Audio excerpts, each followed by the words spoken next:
5 years ago, I decided to start a PhD in biology. I was 36 at this time, and my knowledge of biology stopped literally somewhere in high school. But that sent me on a journey to research everything I could find about how to learn faster. I've read the Smart Notes book, the Second Brain book, researched the Zettel-Kasten method, tried all the digital tools I could find, and started building this. That's a digital repository of all my knowledge over the last 4 years. Every paper I've read, every claim I've highlighted, every question and idea instantly searchable. So a little bit like Wikipedia, but for my own research. The big difference to systems like the Zettel-Kasten method or the Second Brain is that because every claim is verified with references, it can be reused specifically for academic writing, not just to learn a complex topic. And when AI came along, I realized that you can also automate parts of this process with really good results.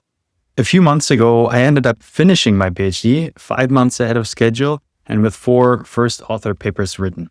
In this video, I'll share with you exactly how I built this system, the software you will need, and the strategy you can take to scale it over years. And once we have done this, I will show you how to combine it with AI. Now, you might ask yourself, why do I actually need some sort of complex information management system? And I'll ask you this. Have you ever played chess? Who wins at chess? It's always the person with a strategy. So if you have ever played against someone who has even the tiniest bit of strategic knowledge, they will completely own you and you have 0 chances of winning. And the PhD is exactly like this. You need a strategy to win. But our collective solutions are typically very different. Check out this Nature study over here. It says that about 78% of students work more than 40 hours. So in other words, people grind their way through a PhD. That's like playing chess against a grandmaster and losing over and over and over again. So in the words of Sun Tzu's Art of War, tactics without strategy is the noise before defeat. And since a PhD is about knowledge, you need a strategy of organizing knowledge. So let's build one.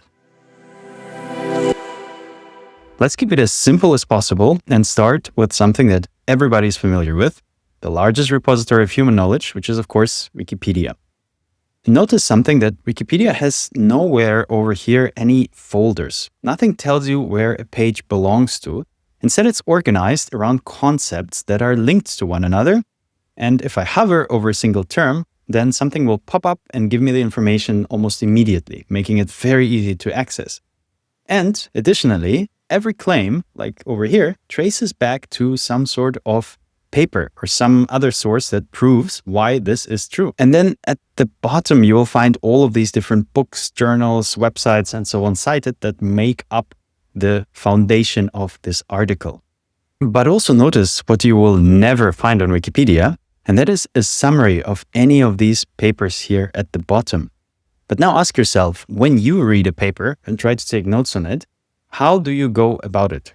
Now, chances are you probably start by summarizing the paper, by highlighting, and by doing something with the paper.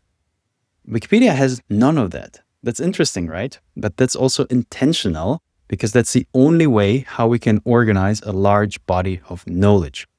Instead, Wikipedia is organized around 2 main methods. The first one is links.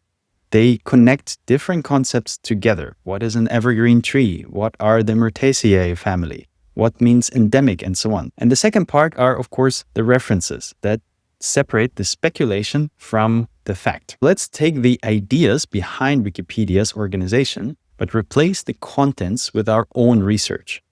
So technically, each concept on Wikipedia is a website, right? And you need a browser like Chrome or Arc to go through these websites and navigate the different links.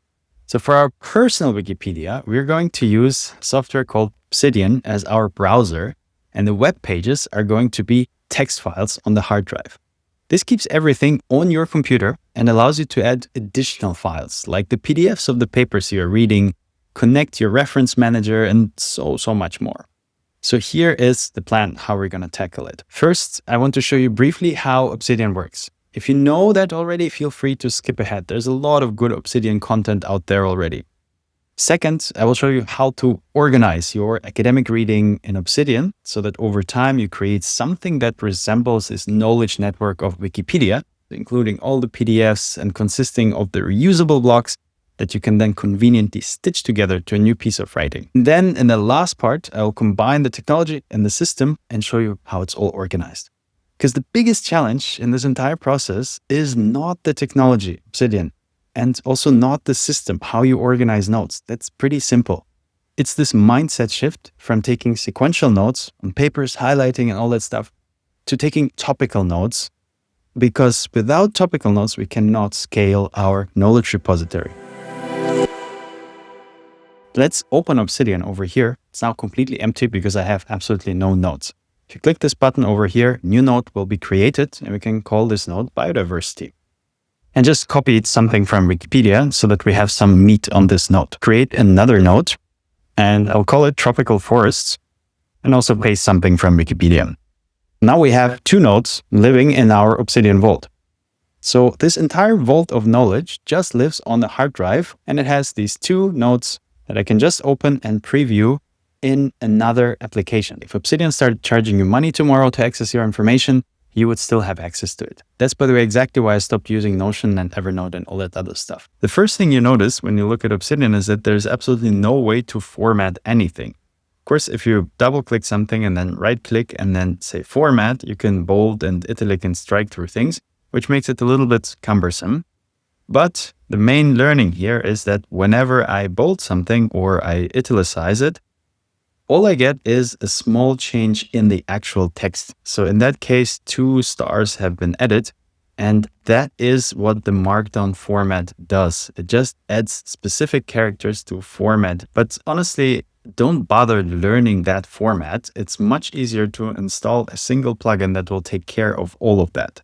Just click on the settings button here, then go to community plugins and browse community plugins, and then find one that is called editing toolbar. It's very, very popular, so a lot of people use it. After enabling it, you will get this bar here at the top that allows you to do any formatting you want. For example, you could say, this is something I want to highlight. So you highlight it. Or for example, this one I want to strike through, or make italic, or make bold. And all of that is just happening for you. In the background, you will still see this Markdown formatting happening and changing, but you don't need to necessarily memorize it all the time or type these characters. And of course, the key thing that you would want to have with your notes is headers. So for instance, this is a definition. So if I just write definition and then say it's a header 2, it will add these 2 hashtags and create the header out of that. The same way, I could add another header, risks of biodiversity decline, and then highlight this whole thing, make it into an H2 header, and then add, for example, a note on that. So biodiversity is declining because of climate change. What I have here is a list. So lists are very easily done by just typing in a minus and a space, which will create this bullet point. Or again, you can just use the editing toolbar and, for example, change that to a numbered list. So again, you don't really need to learn all of that. There's one feature that I think is super, super useful, especially for academic use. That is called callouts. In the editing toolbar, you would just click this icon over here and then the quotation mark. And then, for instance, we could move the definition into a callout. So I'll just type in 3 dots so that we can copy content later. So see how it created this nice box here. And we can just copy that entire thing and paste it instead of the 3 dots. So now the definition is tucked away in this box, which looks pretty nice. And a little hack that you can do with callouts is you can add a minus here after the square bracket, which will make it collapse by default. And then you can just click to uncollapse it. So if I create these callouts, I can choose the callout type, and there's quite a big number of callouts. So for instance, if it's a warning, I would say alerts something is happening, then this callout will appear in orange. I know that some people really love callouts and they even nest them into one another. So if you are a person who really thrives on having different callouts, then install the Callout Manager plugin, because this will help you use callouts much more efficiently than through the editing toolbar. I could just briefly show you how I use callouts. For instance, if you go to any paper that I have, then typically I have a summary callout and something called author's intentions. So that's for me a way to tell myself, why is this paper written? And then what is important to me? That's less of a summary and more of something to jog my own memory when I read that paper. Another use case would be, for example, to outsource AI generated summaries into a callout so that you can clearly see what is AI generated and what isn't. The next thing that you need to know is how to create links in Obsidian. I'll remove the callout. For instance, tropical forest is something that we already have as a node. So we can, instead of just writing the word, create a link to this node over here, which is the node on tropical forest, and we can link these two concepts together. So to do this, all you need to do is type in the 2 square brackets like this, and then it will bring up a pop-up dialog which allows you to choose which of the nodes you want to use. So even if I start writing something like forest, Obsidian will be smart enough to know that name is not starting with forest, but it's just something that's contained in the name. That makes it a lot easier to find the nodes that you want to link to. And if I click that, it creates a node to tropical forests. And of course, you can also create links to outside content. For instance, if I have this link over here, which is the Wikipedia article where this definition is from, I could copy that and say source Wikipedia. And then I could highlight the word Wikipedia and just paste the link that I've just copied onto this word. What Obsidian will do is create a markdown representation of a link, which is a single pair of square brackets and some round brackets. Now, if I click on that, it will take me to the entry for biodiversity. This is already 80% of what you need to know in order to use Obsidian efficiently. But of course, sometimes you need more than text in your notes. You need images, just like on Wikipedia. So if I just go over here, for instance, and take that image, copy that image, and I just paste it into my node, Obsidian will edit to the node. So the very important part here is that this image has been now copied into the vault. That means that everything that you drop into the vault is copied into it, which will be important once we start embedding our PDFs in. This image, if you click on the button here at the top, is essentially also just a link. So see, there are 2 square brackets and then the name of the PNG file. The only difference is that there is an exclamation mark in front of it. So if you remove that exclamation mark, all you have is a link. But if you add this exclamation mark, then this thing is embedded. And that, by the way, also works for nodes. So if I have a node on tropical forests and I put this exclamation mark in front of it, it will embed the entire content of the node into this node. So just remember, this exclamation mark is something that we will need. And by the way, you can also always make this smaller or bigger, however you need to.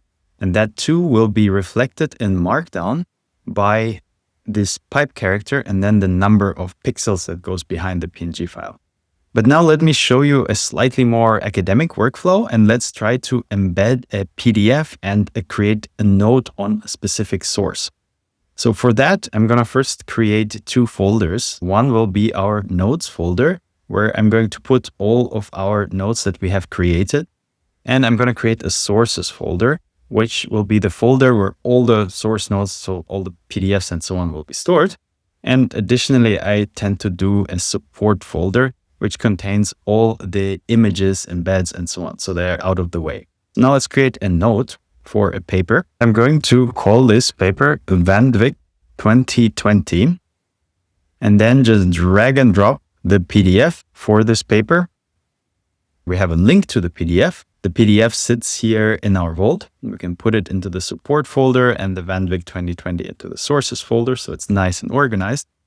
I typically don't tend to embed PDFs in notes because that always messes with the scrolling. If you're scrolling through the note, then the scroll is going to get captured and you start scrolling through the PDF. So it's not really useful. Instead, I will remove that embed. And when I read a paper, then I would, for instance, just open this PDF separately. And you can just pull it over here to the side, which creates a split view. So you can have your source node over here where you can take notes. And here on the right side, you will start reading the PDF and making annotations and so on. Now let's go to the very top of the file and type in 3 minuses, 1, 2, and 3. This will open the properties dialog and you can start adding different properties. For instance, author would be my first property, Vigdis Van Wyck, enter. The journal is PNAS. So, but instead of typing PNAS, which would be just text, you can add links to the properties. So if I just type in 2 square brackets, PNAS, this creates a link to a node that doesn't exist yet. But the moment you click it, this node will appear and will be created here in your folder. The main idea of why we would have nodes on journals is that later we can just pull all the papers that are published in this journal and put them into this node, which sometimes can be useful for understanding where you want to publish your own work. Go back to our Vanvik 2020, and you can do that, by the way, with authors as well. So I could use 2 square brackets, type in the name of this author, type in enter, and that would add the first author also as a link. I would maybe add one more property, which is the title, and then we're just going to copy this title over here. Over time, of course, you will have many more properties that you can use for your own research, like tags or categories or whatever else you're doing. That will eventually even replace Zotero. But let me show you why I'm adding these properties by adding another paper and then see how we can pull them together. So I'll create a new node, Urban 2024, and we're going to pull similarly a paper over here. Another paper on climate change, type in the 3 dashes. Author, Art Urban, journal, science, title. So we have now created basically 2 nodes on the different sources. They have some properties, and we might want to try to bundle all the papers in our vault. That brings us to one of the most important and underrated features in Obsidian, which is bases. A lot of people consider bases quite complicated and too technical to be part of a standard workflow.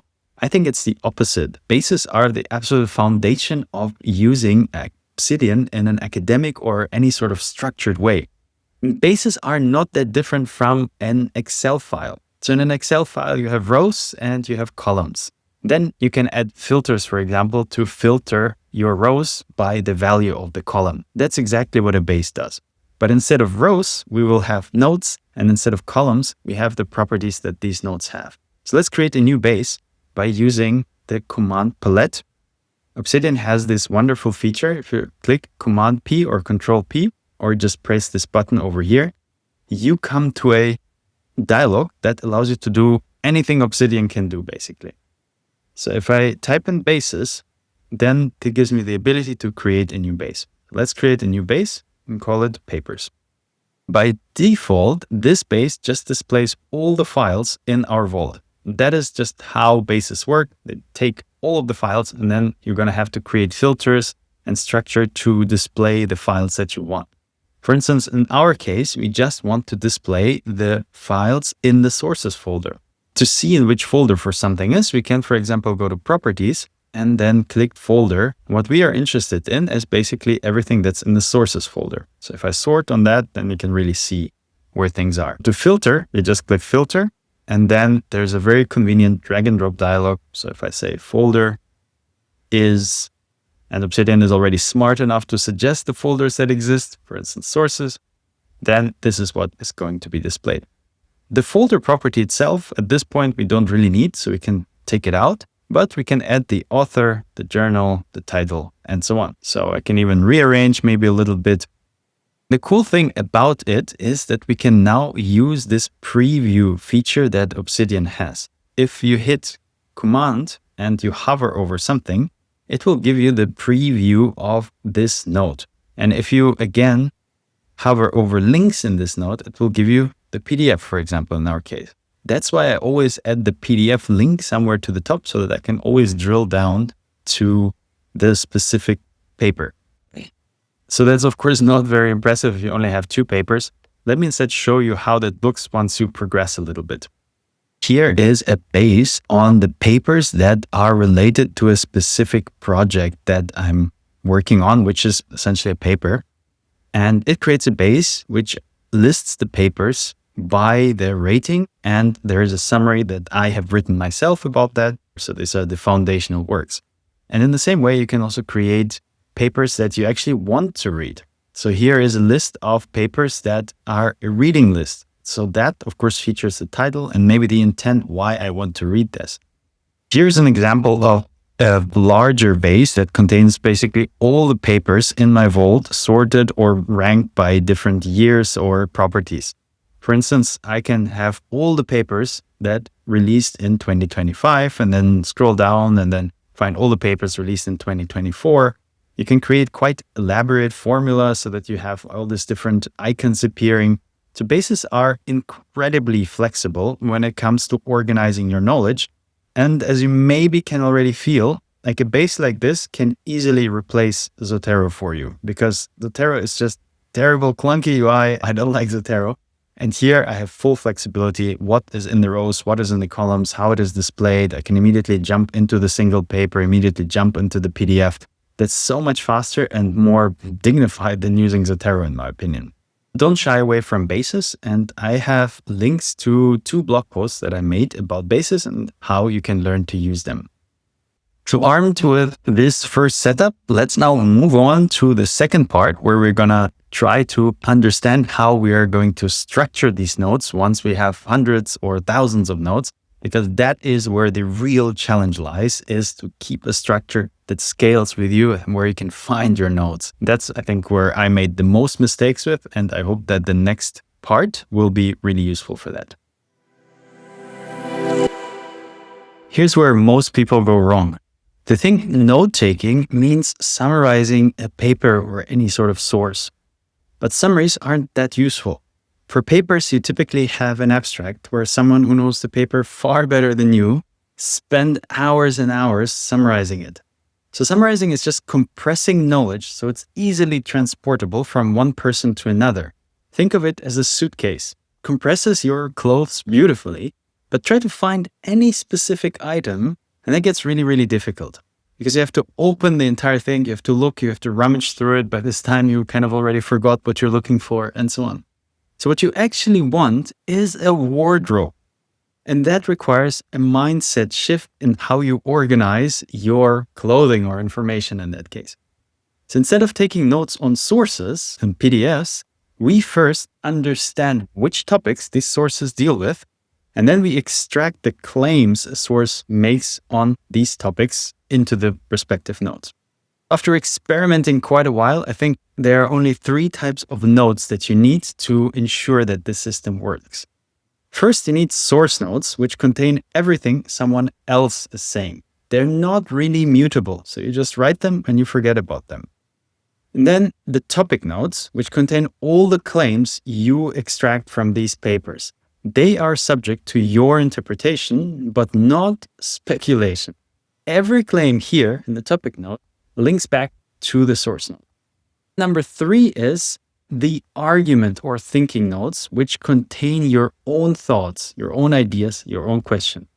So this is a clear separation between what they said, what you understood they said, and what you said.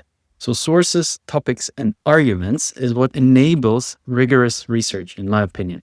And we have already started in our Obsidian vaults to have a source folder and a notes folder. And we have already added this first paper into our source folder. Let's try to look at this paper and just try to read what it's happening so that we understand how these source notes link back to the topic notes. So for instance, this passage over here says that evidence of climate change impacts on biodiversity is accumulating, but a growing literature also reveals highly valuable rates and even directions of these responses.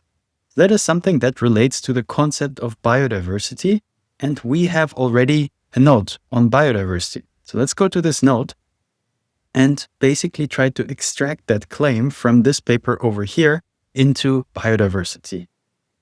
For instance, we could say rates of biodiversity change are highly variable. So it is a compression of that claim.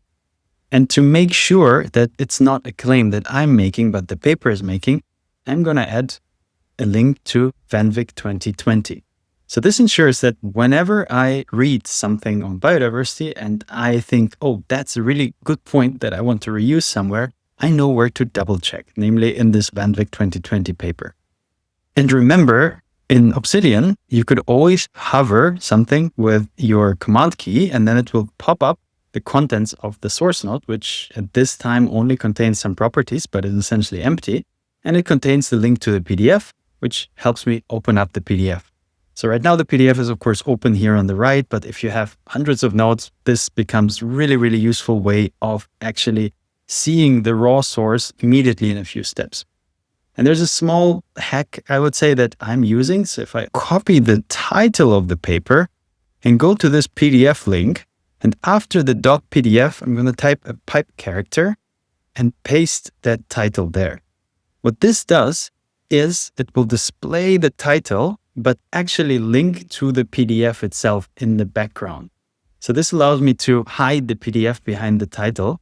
And if I just add one hashtag in front of it, then it gets nicely formatted as the title. And here I could say, okay, well, summary of the paper or whatever else I want to do.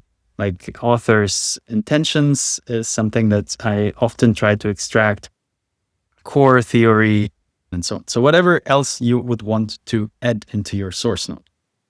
Let's do this exercise one more time. So here, for example, they say, we propose that this complexity arises because biological processes do not respond to climate in direct and linear ways. The statement here might lead us to create a new node. So I'll create a new node and call this node biological processes.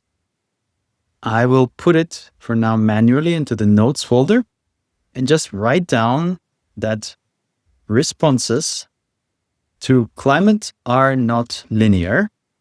And again, add a link to this Van Wyck paper. In addition to that, we can go to our existing node and say, reason is that biological processes have non-linear responses. So what we did now in addition is that we linked this biodiversity concept to the concept of biological processes, where we will have all the other information on that topic of biological processes. And that's already pretty much resembling what you have seen in Wikipedia, plus with a little bit more rigor when it comes to sourcing these papers. And because we have added this title and the PDF link, it gets much nicer now to look into the PDF. Obsidian has this wonderful feature where you can link directly into the PDF. So if I just highlight something, for instance, this sentence here says, in herbaceous plant communities, warmer or wetter conditions lead to increased biomass and height. I can right-click it and copy this link to selection. And then let's say this increased biomass and height is a biological process. So it would go into this node over here. And then I'm going to paste that link. So this link gives me a link to the PDF directly. So if I hover over that, instead of going to the source node, it takes me directly to the sentence in the PDF. That is a really great way of double checking anything. Because for that particular highlight, we say wetter or warmer conditions increase biomass, and we link to this Van Wyck 2020 paper. But in reality, it's not that paper that's making this claim. It's paper number 24 and 25 in the reference list to this paper. So if I were to cite wetter, warmer conditions increase biomass, and then say it's Van Wyck 2020 that say this, somebody would look it up and say, hey, that paper has nothing to do with what you're saying here. It's just a sentence in the introduction. So this is a red flag. And that's why if you have a link to the PDF, you can immediately check whether or not that's true, and then go to source 24 and 25 and see who actually has made this claim here. The convention that I have for myself is the so-called in link. So I'll replace that anchor text with in, and then I will add the link to the source node itself. So now I have two links per claim, one of which goes to the PDF only to double check whether the claim is true. And one of them goes to the source node itself, which allows it to connect to all the other nodes. Because see what's happening. If I open this Van Wyck node, and then I go and click those three dots over here and open the backlinks in the document, I will have all the linked mentions. So all the other nodes that link back to this paper. And that tells me to this paper that it deals with 1, biodiversity, 2, biological processes. And of course, as you keep taking notes over the entire paper, you'll have 10 different concepts, and you will immediately ground that particular source with the different concepts it deals with. And it goes also the other way around. If I go to biological processes and you imagine there's like 100 more of such notes, it will give me a list of papers that deal with this topic. Over time, the topic notes become like a mini literature review on that particular narrow topic, while the source notes become gateways to all the different topics that they deal with. Of course, it's a little bit cumbersome to always have an in and a link and have to set it up manually basically every time. So this can be automated by using a plugin called PDF++. It will also add highlights directly to the PDFs so you can see where something is linked and what is important and go back and forth between PDF and notes. It's a little bit of a thing to set up PDF++, and I've added a tutorial blog post so that you can read it up and just set it up for yourself once you are starting with this system. There's maybe one addition, and when we go to our source node over here, what would you add to this source node, right? It essentially is just acting as an anchor. Well, I use source nodes primarily to contain the primary source material, which for papers is the PDF itself. But sometimes you would want to extract specific figures because it really is tightly connected with your source node and not really related to everything else. It just emphasizes the result or the ideas that this paper presents. So it belongs into the source node. Hit Command-Shift-4 on a Mac and highlight that. Then it creates an image. And you can just drag and drop that image over here. And you have that figure screenshot in here and can start writing your notes and say, okay, well, that's the main idea of the paper is to present something that's like this. Because this has the benefit that if you are looking at your topic node and you open the source node, you immediately get to see the figure and some interpretation that might be important in the context of this topic node. But there's, of course, the case where you don't have a PDF, where you're taking notes on, let's say, a website. Here is an example. It's also a biodiversity article, and that's probably something that might contribute to whatever I'm learning or writing. And Obsidian has a really great way of importing such sources that are not PDFs using an extension called Web Clipper. So you create templates, and each template imports the source somehow differently. You select the vault you want to have, the folder where you want to import it, and then just add it to Obsidian. This imported now the entire page with all the images and with all the text and all the links that it included. So the source node now is not linking to the PDF, but is containing all the information itself. In any way possible, you should always aim to have your source node links to either the PDF or the text or whatever the raw material is, because that's the only way how you can double check whatever claims you have extracted in your topic notes. And trust me, you will make mistakes when you extract these claims. And over time, you're just like, what was I thinking? Because your thinking develops and you get better as a scientist. And so you see other things in the same words. Before we continue, let me just show you how this looks once you have done this for a couple months or years. Here's one of the first topic notes that I have taken in my vault. And it works exactly how I've shown you.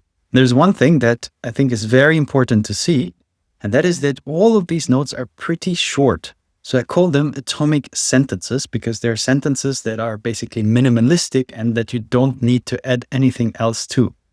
And what you can do now is you can treat them as little jigsaw puzzle pieces that you can use to form an entire paragraph of knowledge. You can do it manually by just thinking, okay, how could I combine all these 25 bullet points into a paragraph? Or you can ask AI to do that. With a little bit of extra prompting, you get a paragraph that looks pretty much exactly like you would want an academic paragraph to start off. The results will never be perfect, but they will be a really good first draft for a paragraph on forests, let's say for your introduction section, and it will already contain all of the links to the right references. The power of these atomic sentences is that over time, they write the papers for you. That's why the system makes writing papers so much easier and faster. And double checking what you're actually writing also becomes easier because you have the notes to the source notes. And in the source notes, you have the PDFs. And in the PDFs, you can always double check all the claims and see all your highlights and so on. There is, of course, one thing that we have to ask, and that is this type of writing ethical? Well, I have a story about that, and I created a post where I described the system like this, and that almost got me expelled from the university. It was a huge shitstorm, to say the least. And here's a video of how that whole thing went. Watch the video and make up your own opinion. There's one last thing that we need for our note-taking system, and these are argument notes. Because so far we have sources made by someone else, we have topic notes which contain our interpretation of the sources.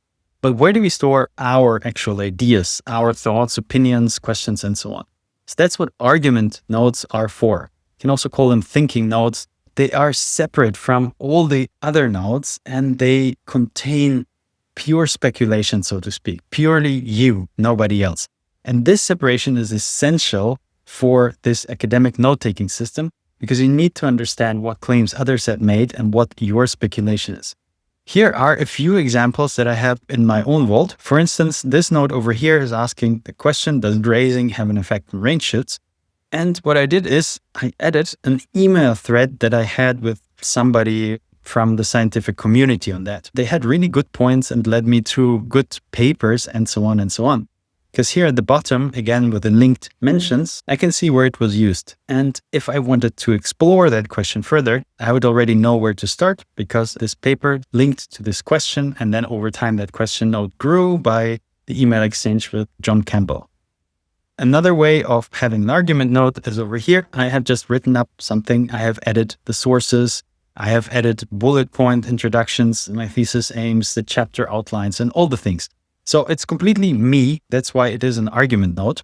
The note-taking system in its simplest form consists basically of three types of notes. The source notes that are immutable and written by others, the topic notes, which are claims we extract and then interpret, and the argument notes, which contain our own thinking, our questions, our struggles, ideas, and so on. Technically, we can have them live in separate folders.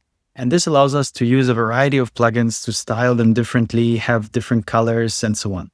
And of course, there are billion upgrades that you can add to this system. And you might have noticed already in my vault, there's a lot of stuff going on that is not standard Obsidian. And the main purpose of that is to make this system more frictionless. Because effectively, what I've outlined so far in this video is the concept of how to build a wheel. Yeah, but wheels built 1,000 years ago are very different from wheels built today with all the ball bearings, the rubber coating, the suspension, and so on.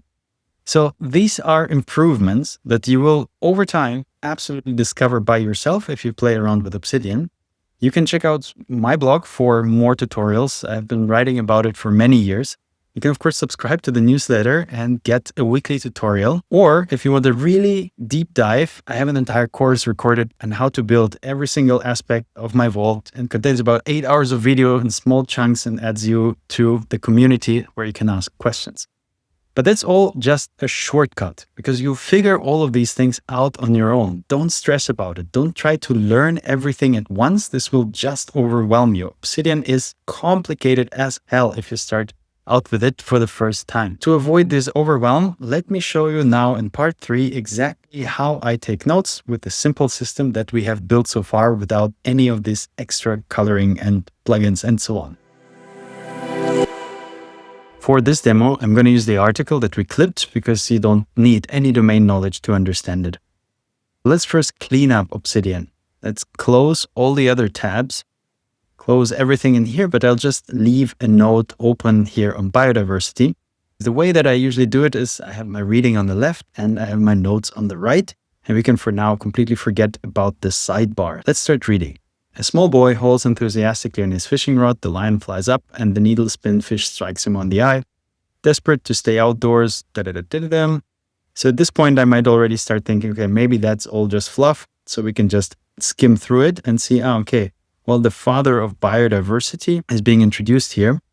And the man is E.O. Wilson, the eminent American biologist. I can just reformat it a little bit so that I can highlight that single sentence. In the next sentence, we have in his book, The Diversity of Life, described biodiversity as an assemblage that has eaten the storms, folded them into genes, created a world that created us. So we could go ahead and say, okay, well, that guy is somebody who defined biodiversity. So we could definitely write that down. Maybe we would say defined by E.O. Wilson. And E.O. Wilson, because it's a person, he might write books. We might later read that book, The Diversity of Life. So I will create a link out of that just by placing the 2 square brackets. And maybe I would add in his book, The Diversity of Life. The diversity of life itself will be a source node eventually. So I would also make that into a link. So let's first click on the diversity of life and check that this node is sitting in our sources folder, because the diversity of life will eventually be a book. We can introduce a few properties. For instance, I could say the type of this is book. I would then add maybe another property, which is authors. And you see how Obsidian already suggests the 2 authors that we have used in this wall. One is Elizabeth Boakes, who is the author of this article, and the other one is this Van Dyck paper that we've been working on. So now we will add a third author, which will be E.O. Wilson. And as you see, Obsidian already knows of the E.O. Wilson node, even though I haven't created it yet. So I will just link it, and because that is something that I want maybe to read in the future, I could add to myself, read it to understand the origins of the biodiversity subject. And of course, biodiversity itself is a topic that we already have, so I can place it in square brackets to have the link to biodiversity over here. So the next thing is in his book, The Diversity of Life, and we could actually immediately add a link to this book because we already have that node. He describes the biodiversity and so on and so on. We tend to think of biodiversity as a landscape teeming jungles and coral reefs, its destruction manifesting as forest clearance and species extinction. However, these images don't capture the full significance of the equilibrium that Wilson described. Biodiversity is not just the abundance of life on Earth, rather it is what maintains the resiliency and flexibility of the environment as a whole. That's an important passage to me as a researcher. Maybe if I'm studying the concept of biodiversity, all the rest is maybe not so important. So again, I'm just going to highlight that part and try to create a node somewhere in my topic node collection. Here under biodiversity, we could start collecting this idea, but even at this point, the node for biodiversity becomes kind of a dump, because there's on the one hand, there's the risks of biodiversity decline. On the other hand, there's the definition, then there's kind of some sort of effects of biodiversity. So instead, I'm going to create a new node, impacts of biodiversity decline, and we are just going to copy all of that stuff that we had here previously, maybe remove that old stuff. So I'm going to copy that into this new node, add link to biodiversity so that we create this knowledge network. And we can now finally add this claim. So decline leads to diminished resilience and flexibility. Notice that I'm adding my interpretation of this, because here I'm speaking about biodiversity decline, while this source just speaks of biodiversity itself. That's what I mean by claims that are interpreted by you into the context of your knowledge. From here, we of course need a backlink to all of this stuff. Add a link to this source, but instead of just linking to the entire node, which again will be very hard to verify, I want to link to that particular block. Obsidian has that feature by pressing this caret key. And here I can select any single block that I want from all the blocks that are in the article. So I will just add a link to this block. This adds this cryptic character combination, which also appears after the block. But that makes it easy for me to command hover this and only see the block, and the highlight itself makes it clear what I'm referring to when I'm linking to this block. So it's the same principle as with the PDF, but now twisted slightly differently. And because I don't want the link to look so ugly, I could just type in the pipe character and say it's Boakes 2018. So Boakes 2018 is the name of the author. And Obsidian was smart enough to suggest this to me, because Boakes 2018 is stored as an alias for this node. And that's another cool feature that you can use to just find things is aliases, because aliases help you link here a little bit easier. Let's continue our reading. The Global Convention on Biological Diversity defines its subject as variability among living organisms at 3 different levels, within species, between species, and of ecosystems. So we already have a note on this. I'm just going to open this over here and put it and say it defines biodiversity as, we can even copy this part over here, add a quote, and then put it in and say source books 2018, which will link it over here. In recent history, many species have been reduced to far smaller numbers. Pre-Columbus, 25 million bison roamed in the plains of North America, but by the late 1800s, fewer than 100 remained in the wild. That's definitely a fact that might be worth saving. So let's highlight this. And see, now we have all these 4 links here. It would be really nice to be able to switch between them a little bit faster. So Obsidian offers the possibility to stack those tabs. To just click this icon here and you stack the tabs. Then you can just scroll through them horizontally. Yeah, if you're using a trackpad or a laptop, that's extremely convenient because this allows you now to have one source and like all these different topic notes stacked on the side as you take these notes. Because where would this fact go? It could go to general biodiversity, it could go to impacts of biodiversity decline, but it kind of needs its own note. So maybe examples of biodiversity declines. So let's make a new node, examples of biodiversity decline. And then we could say American bison, 25 million goes to 100 in 1880. And again, we can go to Boaks 2018 and link to this block with the bison. If I just type in bison, it will give me all the blocks that contain the word bison, and it's only this one. So we'll just add bison. And now we can always double check that particular fact and so on. So I think you get the point that we are slowly building a network of ideas and that we're always reading in the same way. We're highlighting something on the left and we're adding those notes on the right. And by the end of this process, what you're having is a knowledge network. So if you open the graph view here in Obsidian, it will show you all the different nodes that we have. Here's our central node of biodiversity, and then all the connected other nodes over here. Now that you have that, you could add a few groups, and one group could be that the path matches sources, then it wants to be in red, and another group could be that the path matches nodes, then we want this to be in blue. So that helps us distinguish what is a source and what is a topic node and helps us show this knowledge network over time.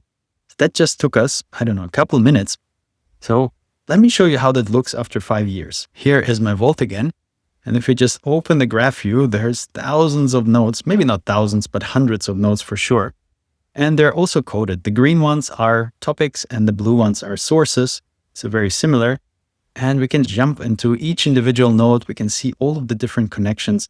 So the graph view in itself is just purely visually impressive, but it's not very useful to navigate around. It just visualize what you have actually created as you went and as you created all these links. Over time, this knowledge network becomes an extension of your mind because every time you take notes, you meditate on the thinking process and you document what you have been thinking as you have been reading all the sources and the connections you have made.